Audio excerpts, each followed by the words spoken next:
Continuing here, yeah, to finish my sentence. So we've got this nefarious group of individuals that are modifying our weather, and they're not talking about it. I mean, it's surreal. It's like something out of the book of Revelations. How could this be happening? I mean, we're all just like roaches to these people to be exterminated, right? Or whatever they want to do. And then they're going to blame us for exterminating ourselves. You understand? We're being fingered, okay, as the causers of climate change. Just the regular average human being. See, I mean, the perverted irony is palpable. It's surreal. It's like, what on earth? Are you serious?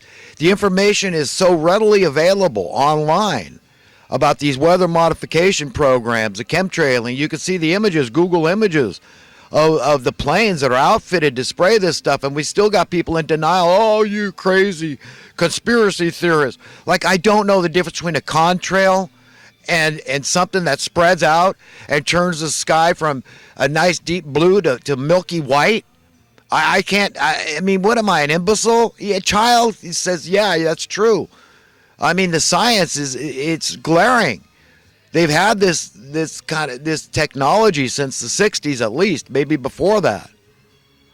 The father of weather weapons, Ben Livingston is his name. He talked about how he was, well, his job in the military was to spray the skies over Vietnam to make it rain on the Hanoi Trail or whatever that was, the Ho Chi Minh Trail, so make it tough for the soldier, the communist North, coming south, to make it rain and muddy and difficult.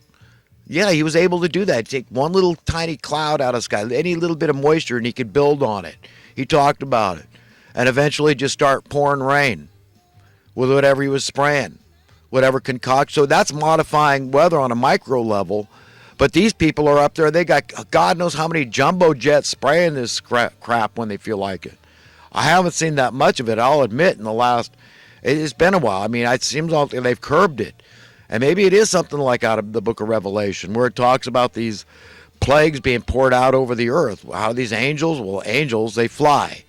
So could these be, I mean, we don't know who's flying these crafts. Could it be just reference to evil men and the demonic minions and whatever entities? I mean, I don't know if there's other stranger creatures out there. I don't know everything. But according to some people, there definitely are.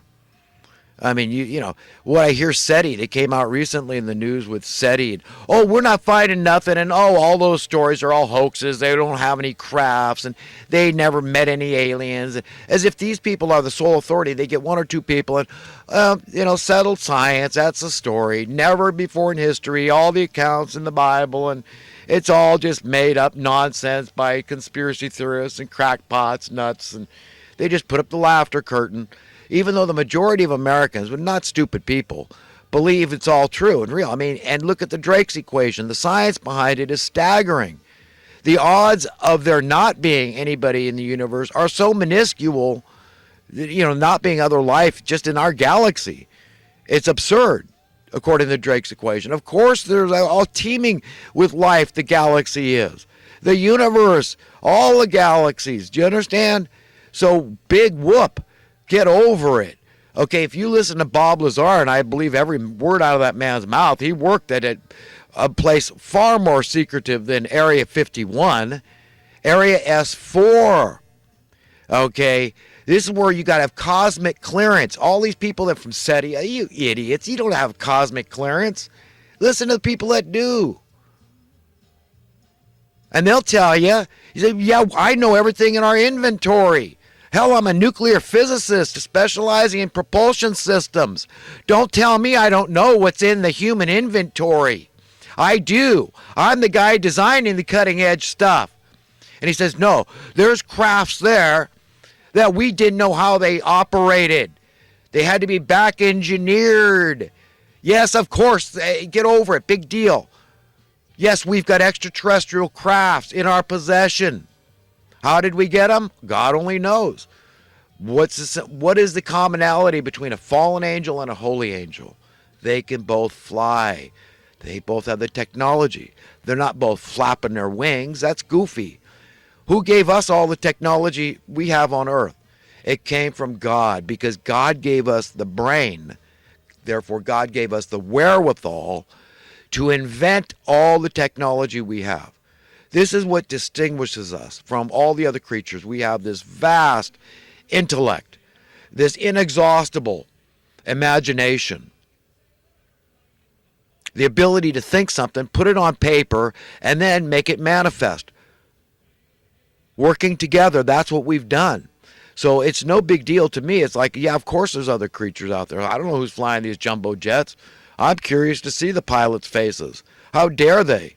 They're going to modify the weather of the planet, and then they're going to threaten all the meteorologists with being fired if they say anything about it when they find out about it. They're manipulating our climate, our weather, and they're blaming you and I for driving cars and heating and cooling your house. Huh? You understand how absurd, how surreal? People say, oh, somehow it all makes sense. It doesn't. The entire system is perverted. Up one side, down the other, and to the nth degree. Okay, the entire establishment is corrupted. Okay, the financial system is entirely corrupted. People want to believe in it because they've done very well. They've got gobs of money. They made great fortunes, and they want you to believe in it and keep trusting in it because it's worked real well for them. And their attitude is, well, if I can do it, anybody can do it. It's just not true. Okay, we all can't do what you do and make money at it. The competition would be fierce for whatever you do.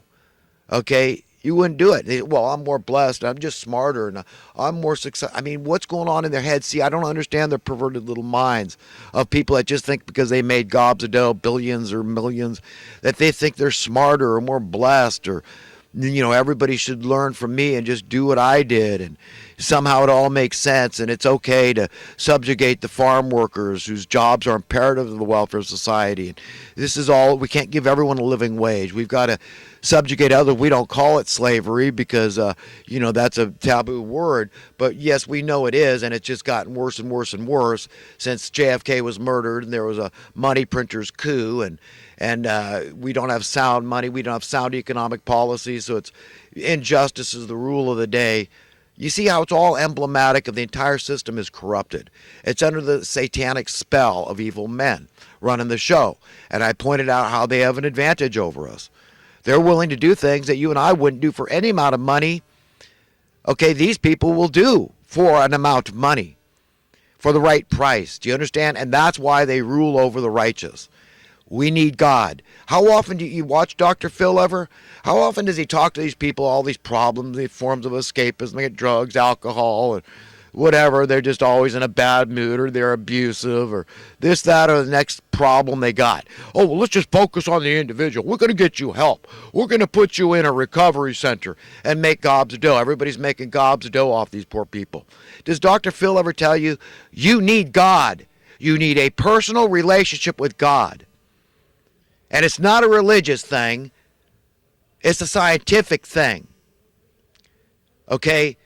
If you don't feel accountable to your own conscience and believe that you will give account for your belief systems, the way you lived your life, your words, your deeds, you're wrong. Do you hear Dr. Phil helping people like that? Well, that's not my job. I'm a psychiatrist. You're a shrink. So what? And I deserve these I'm so great. I'm Dr. Phil and this and that. No, you know, as if, you know what, man, you talk about God and then I'll respect you. Tell people, because I have a feeling he believes in God, but the idea he's not sharing it with the public. Oh, well, I would come off religious, and it's proven I'll lose viewership and all this, so I can't do that. You understand? So God, does Dr. Phil acknowledge the fact that he's owned by God and he will give account for how he lived his life?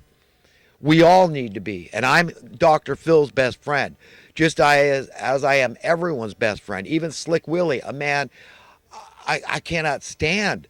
Slick Willie. I think he's one of the worst traders, if not the worst trader in all of American history.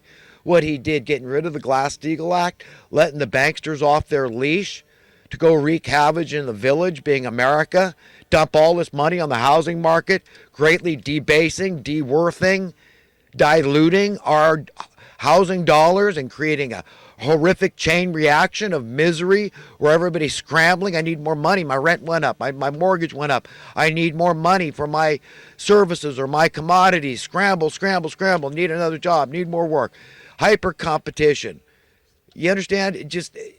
And the greatest resource is the working class, and yet we're just going to take advantage of them and say, nah, we don't need you. What we need is these money printers just to print more money, bail out the criminals that deliberately caused the problems.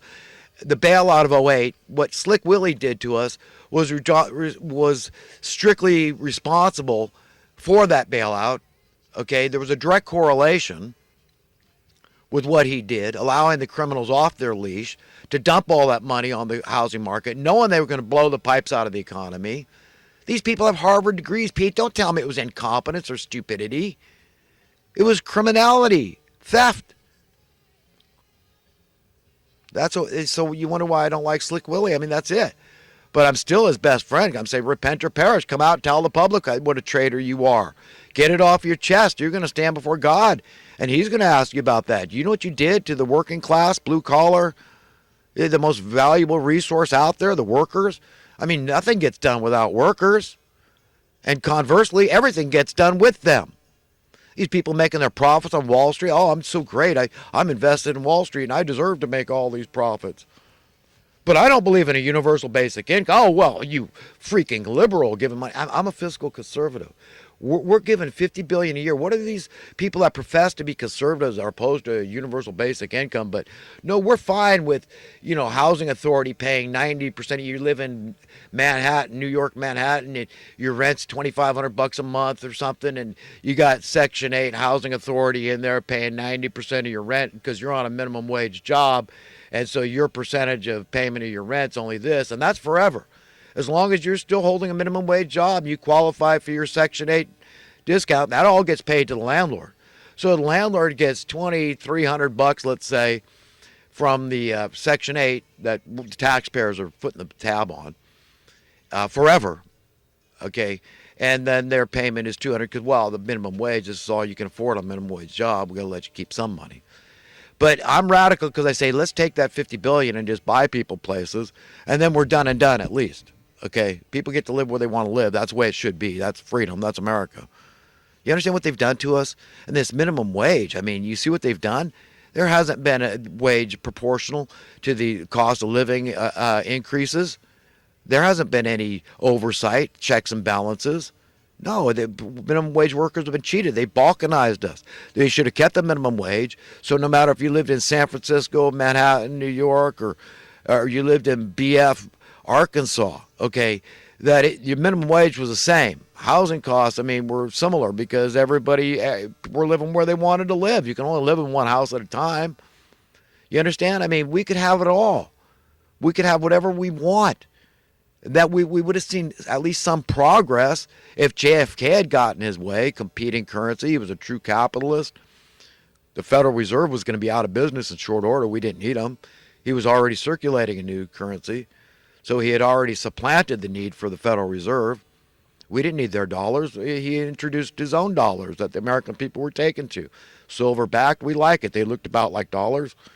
And so we at least would have seen an iota of progress in that time, but all we've seen is anti-progress. We've had anti-capitalism.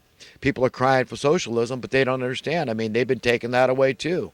At the same time, they take away any true egalitarian socialist programs, taking away any true capitalism. So what do you got left? You got fascism, where anybody working for the city, county, state, or federal government, they're all rah for taxes because it's going in their pockets, their side of the ledger, out of your pocket, your side of the ledger. So they don't care if your money gets debased. Yeah, everything's going up. It's called inflation. It's normal. Accept it. It all makes sense somehow. Just accept it. Comply, conform, capitulate, acquiesce. You accept your conditioning, your programming. Come on, go along with the flow. Go with the program, the path of least resistance. Accept your indoctrination. Okay, be smart. Jump on the bandwagon. Be pragmatic. Be practical. I mean, have some common sense, for God's sake. Go along with this thing. This is the answer. Even Trump saying that. Debase the money. This is how we're going to pay the debt. We got to have inflation. in the economy. You understand? I mean, it's so perverted, so sick, so twisted, so satanic. You think we don't need God's help? You wonder why people are running to one vice after another, people on the opioids. You hear it. I mean, it just never ends. They're smoking pot and all the time, and they're doing this drug or that drug or alcohol, or they're hooked on pornography or sex or whatever it is, man, gambling. I mean, the sky's the limit. It never ends. Comfort food, junk food, right? Taking trips, retail therapy. Oh, that's one of my favorite. Okay, I mean, you get it. It has our little way, our poor, pathetic little way of getting, reaching and grabbing and getting that pseudo teat in our mouth and sucking it dry. It could comfort us. And see, God understands